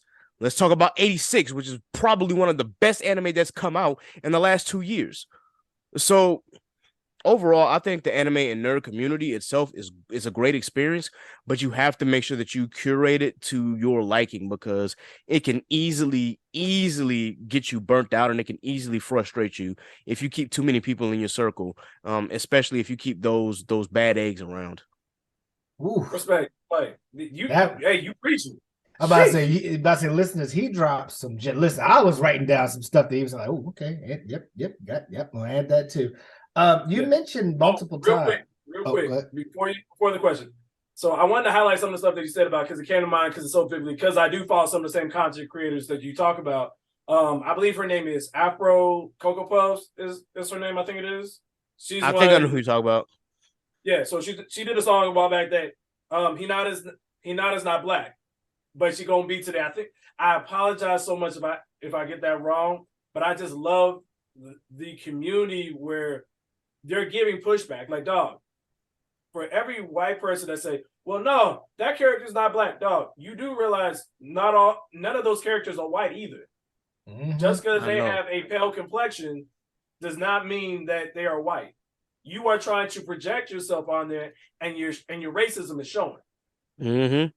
And it just, I love that piece, and then I love those conversations, because I know for me, I'm a big mech head too. Like, one of my favorite Gundam. Well, I love Gundam. I grew up on them. I love G Gundam, Gundam Wing. You talking about Gundam Endless Waltz? You talking about Iron-Blooded Orphans? Who? No, like, you talking about classics. Heartbreak. And understanding, and I truly believe in cultivating that community, because, like, dog, growing up as kids, we didn't have that community, because after a certain point, when people stopped watching Toonami, niggas didn't really talk about anime like that. And then you became the weird dude who people talk about, oh, you Naruto running through the school, which, side note, as a teacher, I've seen that before. And I'm not gonna lie, the shit look kind of funny. I'm not even gonna hold you. That shit look kind of weird. Hey, no, I was one of those people who, I love Naruto, but I would never do that. I'm literally, like, there was a couple of black kids that I knew in high school that did that, and I put them to the side. I'm like, bro, why are you running around like a Naruto ninja? And he would literally have, like, the Hidden Leaf Village vest on. I'm like, bro, like, I get it. You want to cosplay in school, that's great and all, but, like, you making it weird, bro. Like, chill. And he's like, wait, you watch Naruto? I'm like, yes, I watch Naruto, bro. Like, but you're doing too much right now. Like, chill out. But either way. Yeah, so I think that is such a good thing. I love the fact that you said cultivating that community, because when you create your tribe in that environment, you are allowed to be your full authentic self. You're able to be what a very common term used now is called blurred, black nerd. Mm-hmm. Listen up, I think you had a question. Yeah, so within his great, like, listeners, please rewind and listen back to all of the gems he dropped with all the shows that you can expand your knowledge. But you mentioned that a couple of times that's when you're on Shogo High, you kind of have those conversations that's just like, you're just embracing the art, embracing the media. So how did you link up with the Shogo High collective? That's a great question because I initially met Johnny, who is now a co-host of mine on both Inside the Mind of a Blur, Khaotic Kulture, and Shogo High. We on all three. But Johnny, my boy, I met him doing Analytical. He actually we were listening to each other's podcast, and he used to be a part of Analytical, where shit gets critical. Shout out to them. But it actually started with me doing a rant on what was wrong with dudes playing video games. It was on one of my bonus episodes for Khaotic Kulture, and he decided, he was like, yo, I loved your episode so much, I'm gonna make an episode of that with Analytical, and I tuned in and I loved it. So we had an interview on Khaotic Kulture. Then we was like, all right, well, afterwards, we hit each other up back and forth for the most part, but then I officially met him at DreamCon, and at that point he wanted to have me as a guest on Analytical before he left. So I jumped in Analytical, had that interview while we were at DreamCon, or rather I was in Dallas already before anybody else got there, because I wanted to scope out the city and have a little fun before the con actually started. And then from there, we would just interact with each other throughout the entire time of DreamCon, and he realized just how, passionate I was about anime. And I always tell people I may not know or watch as much anime as I would like to, because there are some people out there, which shout out to Mike Check, Waifu, they watch so much anime. It's crazy. I can barely keep up, but I still try to watch, to keep myself informed on the good stuff. So with that, he saw just how passionate I was. He's like, yo, do you want to do this? Like, I think I'm leaving Analytical and I want to, get something started on my own. And I'm like, well, sure. We can have we could talk about it. And he was talking about establishing that classroom setting, about how some of us who were in high school, we used to sit down and talk about shows like on Toonami and things like that. And he wanted to bring back that feeling. And I'm like, yeah, I'm down. So, of course, there were a few bumps in the road to start, because we initially started out with 7 people, and then 3 people ended up leaving, and then 1 person came back, and then we ended up getting like 2 other people. But overall, that's kind of how it happened. Like, he had hit me up after DreamCon because he wanted to continue growing that experience, and that's kind of how that started. That's what's up. And I think that's really dope that you're able to connect with those people. And I just love those spaces. Like, I'm a big person that loves conventions. I still remember my first convention was, well, let me see. Let me make sure I get this correct. I think it was the NC Comic Con back in 2016. Because I still remember, I kid you not, I came in there with $100 at a convention. I was like, all right, I got $100. I'm only going to spend this $100. Tell me why I spent $60 in 30 seconds. Bruh, I learned my lesson at Anime Week in Atlanta, bro. I literally had $2,000 in my pocket from getting paid, and I was at Anime Week in Atlanta in October. By the time I got back, that entire paycheck was gone. I was like, yo, I gotta fucking chill. Right. This is crazy. And honestly, I'm actually still paying for stuff back from DreamCon, because I put a lot of stuff on my credit card because I was down bad, and that week especially because I gotten demoted in my job before I got re-promoted again, and yeah, it was rough. So I put a lot of stuff on my credit card that I still have yet to pay off. So I'm still working on that. But yeah, conventions will do that to you if you're not careful. True. And speaking on that matter, what is it like to be a blurred at conventions? Because I know you spoke about DreamCon and Animazement or Animazement. Anime Week in Atlanta. Thank you. Sorry about that. So DreamCon itself is really a black con anyway. So being surrounded by mostly black people and going to panels that are held by black people was a different experience, and I can honestly say I enjoyed DreamCon 100%. I didn't get to do all that I wanted to do, but I did enough to where I really, truly enjoyed that experience, and I cannot wait to do it again this year.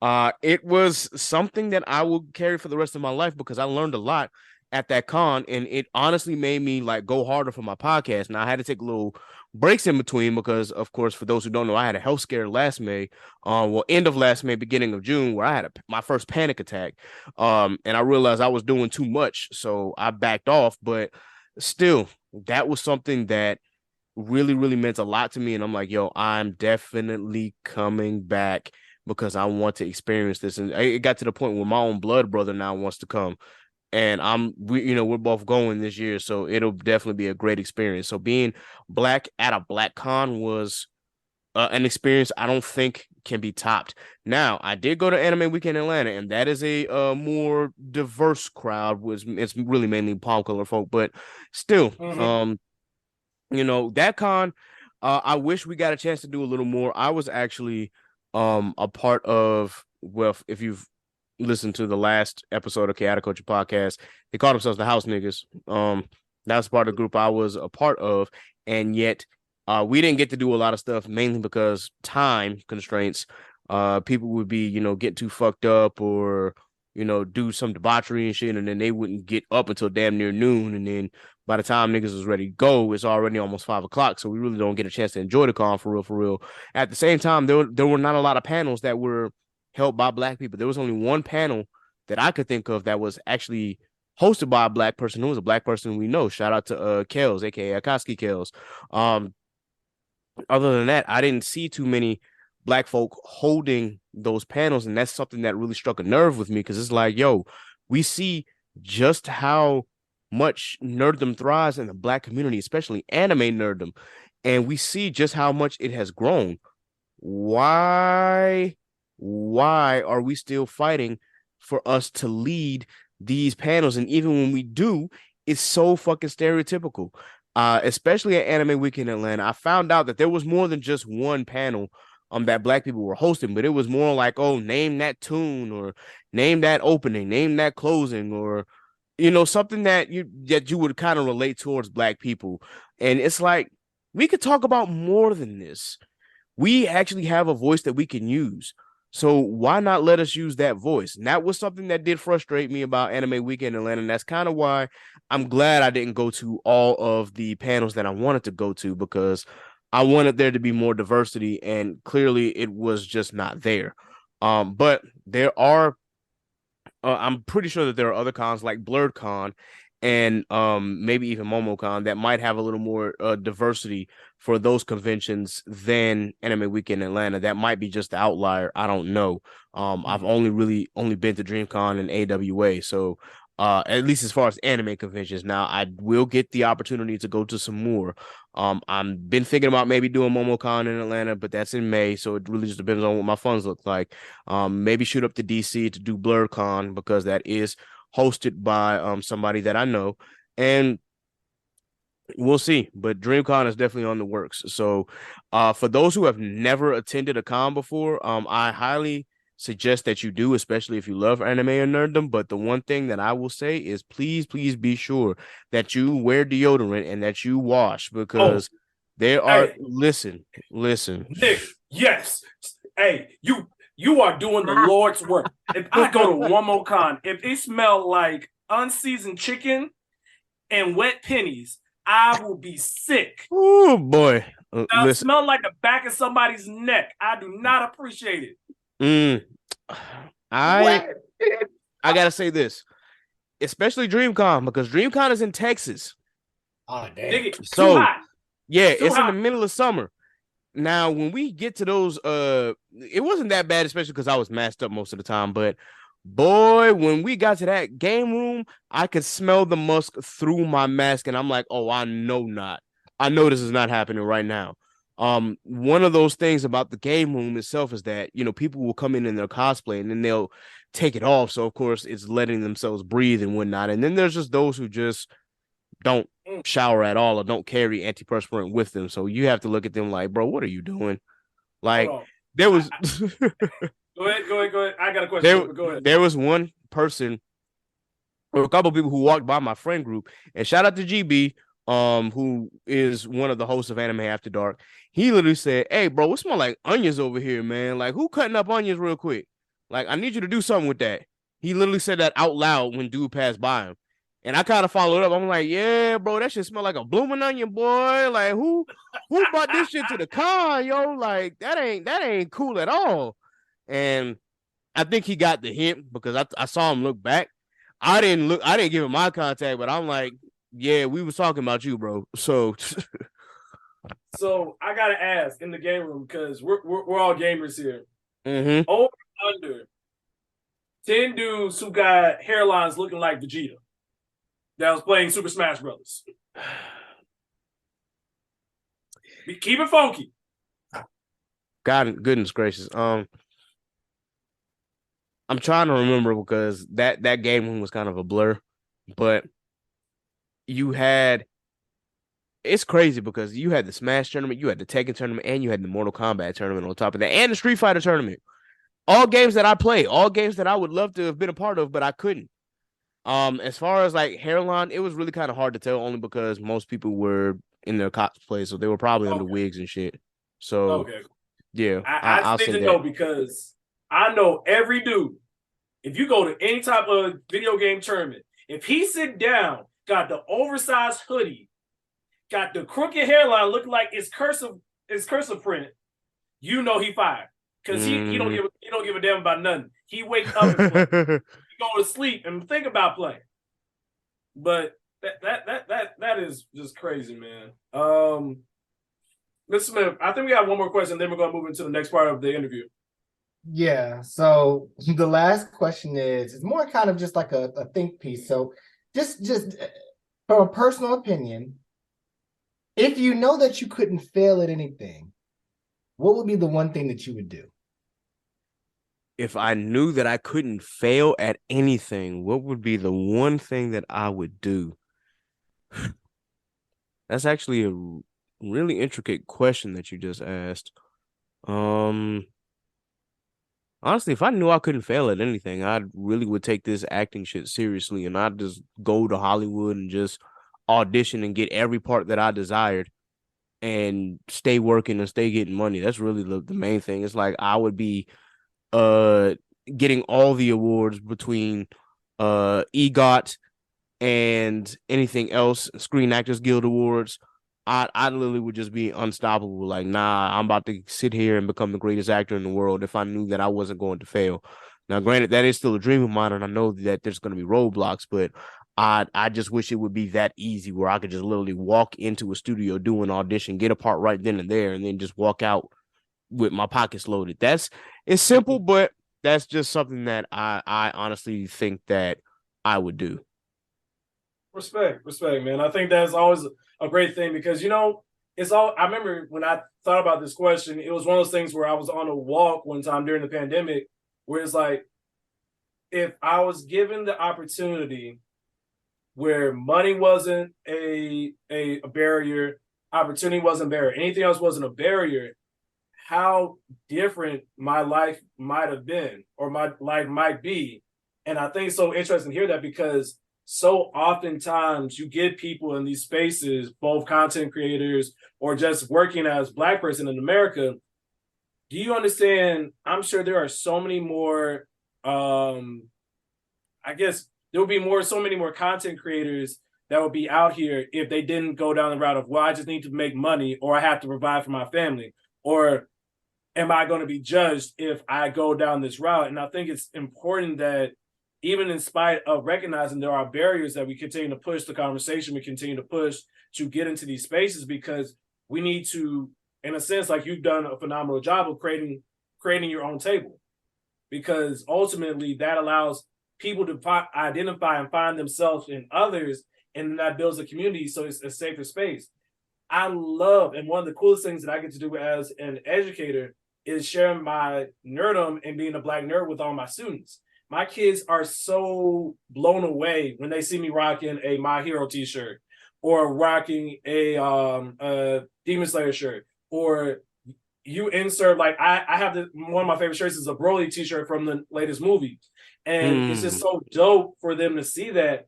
And you just see that spark, which I love instilling in them, and be able to find that other aspect of who they are is phenomenal, because I pray that my future children are Black nerds, that they're into it. I'm going to drag them along They're gonna have the Nokia brick phone. They're gonna sit down. They're gonna watch the episodes every day from 5 to 7, like Tsunami. And if they miss an episode, I'm not going back. They're just gonna have to try to figure out what happened, just like the Dragon Ball Z saga, because that thing was like 3 years and it only needed to be one. But I think it's phenomenal just being able to do that, man. So absolutely. Finish up this interview. I want to take a page out of your book, but we want to do this or that. So okay, real quick. Initially, I'm gonna give you two things. You're gonna tell me this or that. You can even give a quick explanation. All right. So we're gonna start off real light. 2014 Forestville Drive or To Pimp a Butterfly? To Pimp a Butterfly. Okay, respect. Yeah. Respect. Nothing against Forest Hills Drive. That's actually my favorite J. Cole album of all time, and I think that's one of his best pieces of work. But Kendrick just did something special with To Pimp a Butterfly. I'm sorry, like the way that album was crafted, and it should have gotten more than it got as far as awards. It's literally the highest rated hip hop album of all time. So yeah, it's really just jazz plays a lot to me as well, because I was in jazz band when I was in high school. So to actually bring back those elements of funk, jazz, things that actually helped birth hip hop. It's like, yeah, this album got me. So yeah, To Pimp a Butterfly all day. All right. Subbed or dubbed anime? If you're pulling my leg and I have to choose, I'm gonna choose dubbed. I've been watching more sub though, just because I'm impatient, so I really don't mind subbed. And subbed have some really good voice actors, but if I'm given a choice, I'm going to watch the dub. But if it's like one of those things where I'm like, nah, I got to get this episode like out right now, I don't mind watching subs at all. Like, I'm very impatient when it comes to my anime sometimes. Respect. All right. Strolling or stepping? I'm going to say strolling now, because I used to step when I was in high school and whatnot. My bones ain't made for that no more. I understand. People ask me all the time, like, Brother X, why don't you go step and all this stuff? I'm like, dog, my knees got 3 uses out of them. I gotta save them for my wedding. So one too many times, dog. The check engine light gonna cut on. It's a wrap. And listeners, he's not lying. He has literally said in our conversations before the wedding, he's like, I got 3 strolls. When I hit those 3 strolls at the wedding, that's it. Hold me off. I'm done. It's right. You're gonna wheel me off like Paul Pierce in the go wheel me off. That's it. That's it. I ain't coming back like Willis Reed. God rest his soul. But whoo boy, just know. Oh Lord. All right. I feel that, bro. Now this one's old, and my Hampton listeners, you're gonna love this one. Big calf or small calf? Oh. Yeah, he hurt right now. And see, here's the problem, because I was still at Hampton when the new calf came in. So shit. I'm gonna say small calf. Just because it was more intimate, and if you dropped the plate, you didn't embarrass yourself as like you did in the big calf. Like, if you drop something in the big calf, you got a round of applause, and you had to take that walk of shame. So yeah.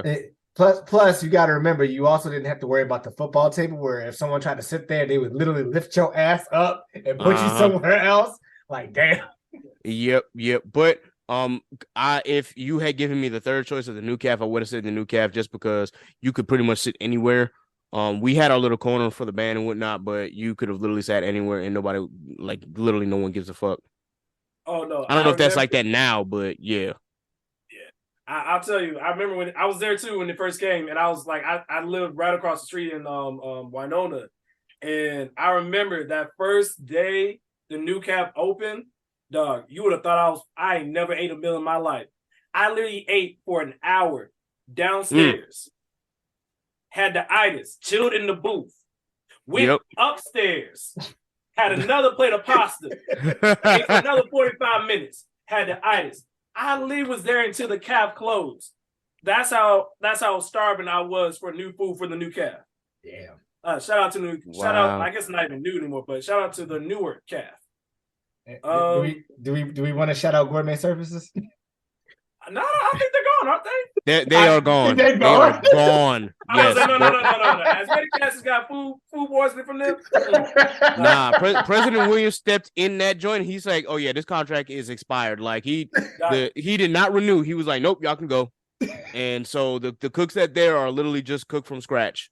Oh, and shit. the students say it is a much better experience. I mean, it's still calf food, but it is not gourmet services. Like he should nip that in the bud. Oh, no more waffles from the mop bucket.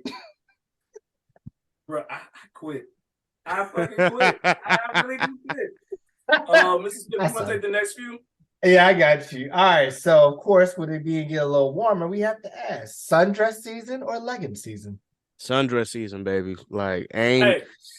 Hey, shout out to Comedy Trap House. You gotta have two booty cheeks fighting for supremacy in that. You know what? I'm gonna get myself. Boy, you preaching right now. You are preaching. You talking about you got a wagon when you come in two parts. You got a to be continued booty. Phenomenal. And for that matter, let's take it back even to Hampton speak. When that first day of hot weather come, everybody going to the calf in their best, nigga. Sitting outside the calf. Man, listen. Boy, we used to sit on them steps and just watch the girls just come in. You just be like, God, dog, look at that. Like, damn, she beautiful as hell. She knows she fine. I was like, look at that sundress over there. God is good. Good times. All the time. And all the time, God is good. God's good. Hey, all right. Next one, MEAC tournament or Big Apple Classic? I never experienced the Big Apple Classic, so I'm gonna say MEAC tournament. And it's funny. This is me picking it based off of my own experience, not so much to say that one is better than the other. It's just I've literally never gone to the Big Apple Classic. I've never had the opportunity to. Even though I've been, helping out the marching force for as many years as I have, I've just never got the opportunity to go up there because I'm always working. But I did get an opportunity to go to the MEAC tournament the very last year that Hampton was in the MEAC. And boy, that was a fun ass experience, but it was also heartbreaking at the same time because Hampton had a really, really good record. They were the MEAC season champions, and they lost in the tournament to North Carolina Central. And I was at that game, and I literally just sat there like, damn, yo. And it wasn't just the men's. The women's got knocked out the paint too, so it was really rough. Damn. But and women are usually the ones that take us all the way. Yes. And both teams were really good that year before we jumped to the Big South, but it was a heartbreaking moment. So, yep. I'll pick that just based off my own experience. I remember I used to go to the MEAC tournament faithfully back when it was in Winston-Salem. Dog, I was ripping and running from there in Greensboro. Dog, I used to kick with all the bad people. Dog. Yeah, man. Oh, dog. Oh boy, young brother X. Yeah. Big Apple Classic too. And young Mr. Smith, shout out to the band for always looking out for my folks. Because when we went to the Big Apple Classic, y'all was like, "Look, we got you. What you need, what you want, you with us." And y'all showed us mad love. That was a fun experience. Cold as shit though, but fun experience nonetheless. Yeah. Last two are going to be song choices. Okay. For J. Cole, it's gonna be a feature. All right. Johnny P's Caddy or London. J. Cole did something stupid with Johnny P's Caddy, so I'm gonna go with that one. Like, ain't that dog, man? Him and Benny just went at it, and I'm like, yep, okay. I hear London more often, but still, I have to circle back around on Johnny P's Caddy every now and again. Like, yo, he really ripped this shit. So yeah, I'm sticking with that one. Yeah, that first line on The Night I Was Born, that shit was fire. But I will give London his credit because his cadence switch to do the British accent, dog, the Snapple, the Mystic line, dog, phenomenal. And you ain't lying. And the last question, better diss track, Ether or No Vaseline?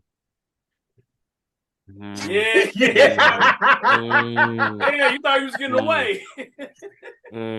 No, I thought you was about to say Takeover because I was gonna say, oh, Ether. I'm sorry. Like, I don't care how well crafted Jay-Z's lines were. Nas absolutely disrespected him. But no, between Ether and No Vaseline, that's for the purpose of dang, it's really hard because with No Vaseline, you got anti-Semitic remarks, but with Ether, you got, I'm not LGBT, but you got LGBT remarks. But then again, this is back in the 2000s where that was kind of the norm.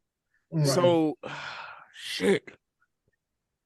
Listeners, you can't see it, but he is going through it right now. Yeah, I am. I really am. It's really crazy because No Vaseline might be one of the greatest diss tracks ever, but something about Ether, man, like I'm going to be biased and say Ether because the way that Nas clapped back at Jay after the takeover, he waited months to do it too. On top of that, because people thought that Nas was done after takeover and that Jay got this dude, and then December rolled around and Ether dropped, and it was like the world exploded. It was like, yo, what just happened? Nas said, nah, oh, you thought that I was washed? You thought I was done? Nah, bro, I'm coming for that ass. Pause. He laid it out. He laid Jay out on that track, man. And I go back and I look just like try to dissect just how well he actually dissed him. And some people were like, well, he just did, these childish little insults. I'm like, no, it's deeper than that. Nas sunned him. He's like, because one of those lines he talked about how he's like a proud father smiling at his son. I'm just like, dang, yo, he literally like baby Jay on that one. So I'm gonna say Ether. Respect, man. Especially because now when you get bodied on a track, like if you get hit with a really good diss track, it's called You Got Ethered. So I'll give it. I'll give it to Ether. That's a good way to put it. Like there have been people who've been trying to get to that point, like Pusha T, dog. Oh yeah, he got close. Oh dog, like Drake was like, all right, yeah, I'm good. I'm in the welterweight. I'm in the middleweight. Yeah, I'm good. He hopped to the heavyweight. He did one little play tap.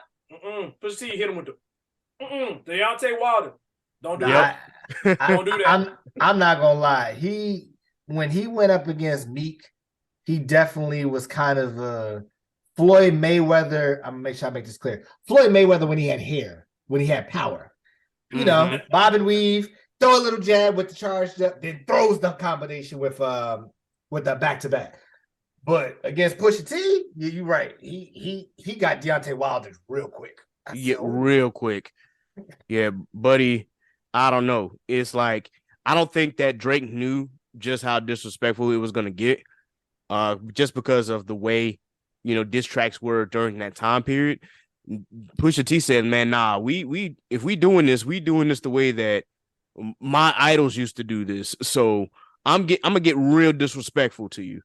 And I think a lot of people didn't realize just how disrespectful it was going to get until some of them lines he dropped. I'm sitting here like, bro, this is some disrespectful shit. I don't care if it's like the most, again, well-crafted line, because when it comes to beef in a diss track, if you could say the most craziest double or triple entendre ever, but if someone comes at your neck and they make you look like a fool, that it don't matter. It don't matter how well the line is crafted.